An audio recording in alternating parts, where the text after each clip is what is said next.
हमारे गुरुजी बागेश्वर धाम सरकार पंडित धीरेन्द्र कृष्ण शास्त्री जी कहते हैं कि करवा चौथ पे ये दो सब्जी भूल कर भी न बनाए, वरना आपका व्रत टूट जाता है और करवा माता आपसे क्रोधित हो जाती है और आपको पाप लग सकता है। तो अब हम जानते हैं व्रत के नियम। इस बार 2023 में करवा चौथ 1 नवंबर को है। व्रत शुरू करने से पहले यानी सूर्योदय से पहले खाना शुरू नहीं होता है। दरअसल करवा चौथ के दिन विवाहित महिलाओं की सासू उन्हें सरगी देती है, जिसमें मौसमी फल, मिठाइयाँ, मेवे, तरह तरह के पकवान, श्रृंगार का सामान, साड़ी और आशीर्वाद स्वरूप कुछ पैसे और जेवर दिया जाता है। ये सुहागिन के लिए उनकी सास की तरफ से आशीर्वाद स्वरूप कुछ पैसे और जेवर दिया जाता है। ये सुहागिन के लिए उनकी सास की तरफ से आशीर्वाद होता है। व्रत करने वाली औरतों को सूर्योदय से पहले ही सारगी खा लेना चाहिए।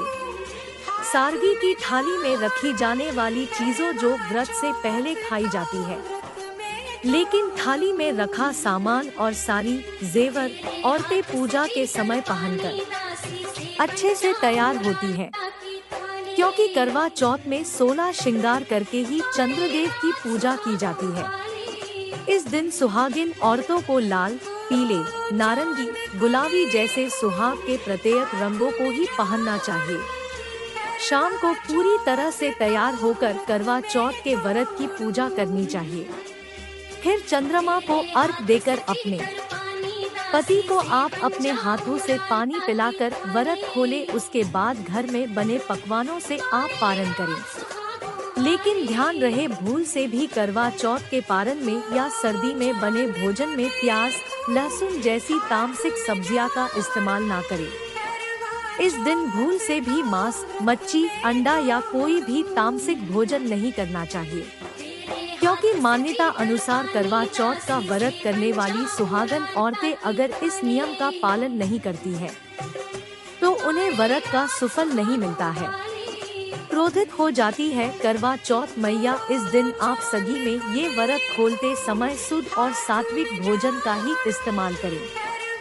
इस दिन सूर्योदय से लेकर चंद्रोदय तक निर्जला व्रत रखा जाता है। ये हिंदू धर्म का सबसे कठिन व्रत माना जाता है। करवा चौथ के दिन सुहागिन महिला को भूलकर भी सफेद वस्तुओं का दान नहीं करना चाहिए। इस दिन आप सफेद कपड़ों के अलावा दूध, चावल, दही या सफेद मिठाइयाँ भी किसी को दान में न दें। इस दिन सुहागिन औरतें पूजा में शिव, पार्वती जी और गणपति जी की आराधना करती है।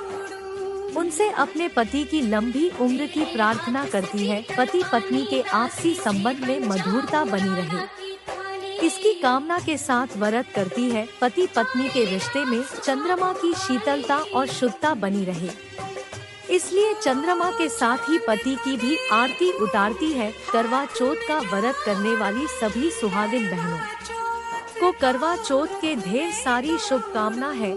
जय लक्ष्मी माता।